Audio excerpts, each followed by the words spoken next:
Damn it. ఏంటిటా కుండబద్దలు కొడతా అత్త. నమస్కారం, కుండబద్దల ప్రేక్షకులకి స్వాగతం. నేను గౌతమ్ కాటా. ఈ వీడియోలో నేను మీతో చెప్పాలనుకునే అంశం, సింగయ్య మృతి కేసులో ఈ రోజున హైకోర్టులో జగన్మోహన్ రెడ్డికి 2 వారాల పాటు ఊరట లభించింది.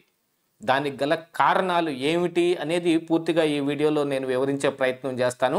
అందులో ఉన్న ఒక్కొక్క పాయింట్ ఏది సమంజసంగా ఉంది అనేది ప్రేక్షకులే నిర్ణయించుకోవాల్సిన అవసరం ఉంది. ఎందుకంటే ఇందులో సింగయ్య మృతి జరగలేదా, అది జగన్మోహన్ రెడ్డి కారు కింద పడి జరగలేదా, లేకపోతే రమణారెడ్డి కారు తోలుతూ ఉంటే అందులో ఉన్న జగన్మోహన్ రెడ్డి మీదో, పేర్ని నాని మీదో, విడదల రజనీ మీదో, మరి వీళ్ల మీద కేసులు ఎలా పెడతారని హైకోర్టులో జడ్జి గారు ప్రశ్నిస్తే ఆ రోజున ఏజీ వినిపించిన వాదనలు ఏమిటి, మరి వాయిదా పడి ఈ రోజున మళ్ళీ జడ్జి గారి ముందుకి కేసు వచ్చినప్పుడు మళ్ళీ ఇందులో ఏజీ 2 వారాల పాటు టైం ఎందుకు కోరుకున్నాడు, దాని వెనుకున్న కారణాలు ఏమిటి, ఈ రకంగా మరి వాయిదాల మీద వాయిదాలు పడుతూ ఉంటే జగన్మోహన్ రెడ్డిని మీరు అరెస్ట్ చేసుకోండి, మీ ఇష్టం వచ్చింది చేసుకోవచ్చు అని జడ్జి గారు ఎలా చెబుతారు? ఇందులో మరి జగన్మోహన్ రెడ్డికి ఊరట లభించింది అని అంటే ఊరికినే లభించిందా, ఏం జరిగింది అసలు హైకోర్టులో ఈ రోజున అనేది పూర్తిగా మీకు వివరించే ప్రయత్నం చేస్తాను. వీడియో నచ్చితే కనుక ఖచ్చితంగా లైక్ చేయండి, ఇంకా 10 మందికి షేర్ చేయండి. అలాగనే మన కుండబద్దల ఛానల్ని ఇంకా చాలామంది సబ్స్క్రైబ్ చేసుకోకుండానే చూస్తూ ఉన్నారు. కాబట్టి నా రిక్వెస్ట్ ఏమిటంటే సబ్స్క్రైబ్ చేసుకొని బెల్ సింబల్ని కూడా యాక్టివేట్ చేసుకోండి. నోటిఫికేషన్ల రూపంలో నా వీడియోలు చాలా త్వరగా మిమ్మల్ని చేరే అవకాశం ఉంటుంది. ఇక అసలు విషయానికి వస్తే ఈ రోజున జగన్మోహన్ రెడ్డి గారికి హైకోర్టులో 2 వారాల పాటు ఊరట లభించింది. దానికి గల కారణం ఏమిటి అని అంటే, అసలైన పత్రాలు ప్రవేశపెట్టడానికో, నేను సాక్ష్యాధారాలు ప్రవేశపెట్టడానికో నాకు 2 వారాల సమయం కావాలని ఏజీ కోరుకున్నాడు. ఇదే మాటని ఈరోజు ప్రత్యేకించి కోరుకోవటం కాదు, గతంలో మరి ఇలాగనే హైకోర్టు బెంచ్ ముందుకు వచ్చిన సమయంలో కూడా ఏజీ మళ్ళీ ఇదే మాట చెబితే ఈ రోజుకి వాయిదా పట్టడం జరిగింది. మరి ఆ సమయం నుంచి ఈ సమయం దాకా ఆధారాలు దొరకలేదా, లేకపోతే వాళ్ళు చెబుతున్నట్టుగా అది నిజంగా ఏఐ వీడియోనేనా? అలా కాదనుకుంటే మరి ఫోరెన్సిక్ రిపోర్ట్ ఏం చెబుతోంది? అందులో ఈ వీడియో ఏఐ వీడియో అని చెబుతుందా, లేకపోతే ఏం జరిగింది? వీటన్నిటిని మరి కోర్టులో ఏం ప్రవేశపెట్టారు? నిజంగానే ఇప్పుడు డ్రైవర్ రమణారెడ్డి కారు దోలుతూ ఉంటే పక్కన ఉన్న జగన్మోహన్ రెడ్డికో, వెనకున్న విడదల రజనీకో, పేర్ని నానికో, ఇలాంటి వాళ్ళందరికీ సంబంధం ఏముంటుందని హైకోర్టులో జడ్జి గారు ప్రశ్నించినట్టుగా ఆ ప్రశ్నకు సమాధానం మన గత వీడియోలో కూడా చెప్పాం. ఇక్కడ జరిగిన విషయాన్ని మభ్యపెట్టే విధంగాను, అసలు ప్రాథమికంగా పౌరులకు ఉన్న ఈ బాధ్యతల్ని విస్మరించినట్టుగాను, ఏదైనా యాక్సిడెంట్ జరిగినప్పుడు ఇమీడియట్గా పోలీసులకు తెలియజేయవలసి ఉంది అనే దాంట్లో వీళ్ళందరూ విస్మరించారు. అప్పుడు ఆ కారులో ఎవరున్నారో అందరూ దోషుల కిందే పరిగణించబడతారు. ఆ విషయం కిందనే అసలు కేసు కూడా కట్టబడింది. ఈ విషయాన్ని ప్రూవ్ చేయడానికి మరి ఏజీ గారికి ఎంతకాలం ఎందుకు పడుతోంది? ఆయన వాయిదాల మీద వాయిదాలు ఎందుకు అడుగుతూ ఉన్నాడు? అసలు జగన్మోహన్ రెడ్డిని అరెస్టు చేసే ఉద్దేశం ఈ ప్రభుత్వానికే లేదా?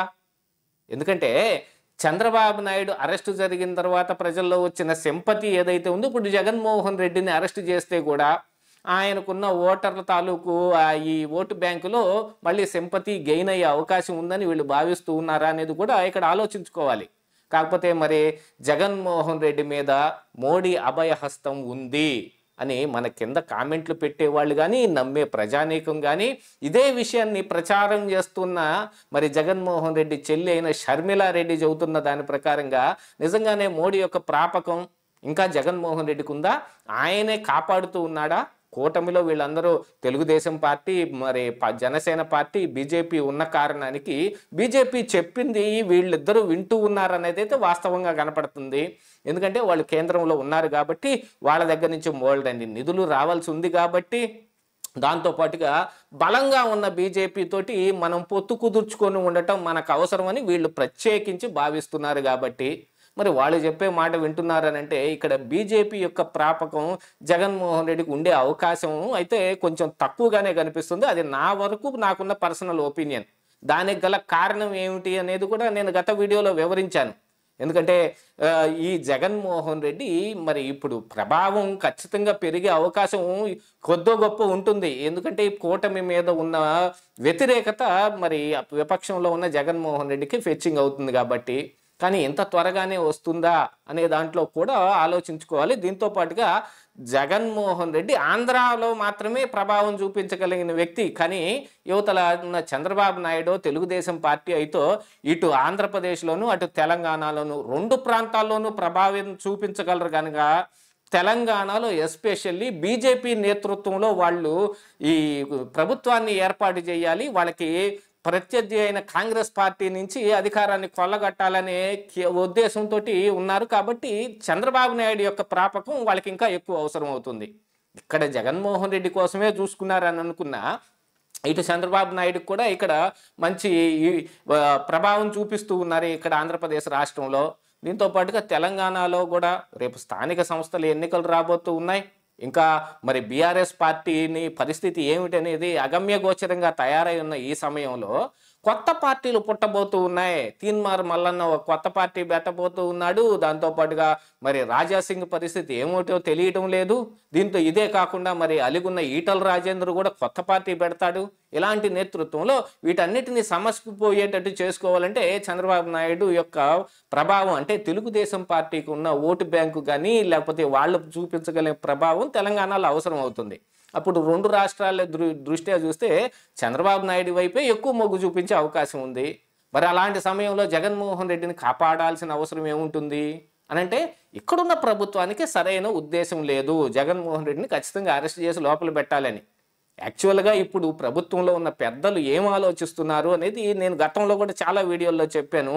వీళ్ళు జగన్మోహన్ రెడ్డిని అరెస్ట్ చేయటం కంటే కానీ ఆయన మీద కేసులు పెట్టడం కంటే కానీ ప్రజా కోర్టులో ఆయన దోషిగా నిలబెట్టడానికే ఎక్కువ మొగ్గు చూపిస్తూ ఉన్నారు.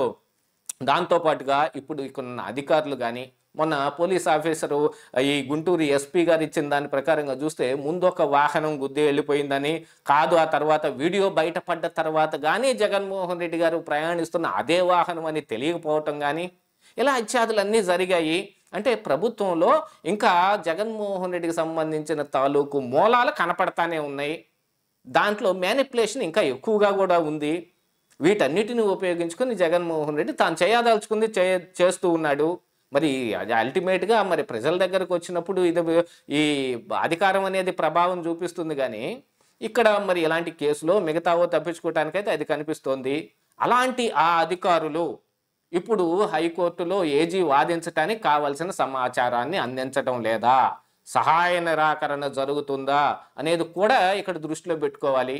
కాకపోతే ఏజీ మీద అయితే ఇప్పటికీ పేర్ని నాని విషయంలో కావచ్చు, మిగతా వాళ్ళ విషయంలో కూడా సజ్జల రామకృష్ణారెడ్డి, సజ్జల భార్గవరెడ్డి వీళ్ళ విషయంలో కూడా ఈ ఏజీ సరి అయిన వాదనలు వినిపించని కారణానికి వాళ్ళకి బెయిల్ వచ్చిందనేది కూడా కొన్ని అపవాదులు ఆయన మీద కూడా ఉన్నాయి.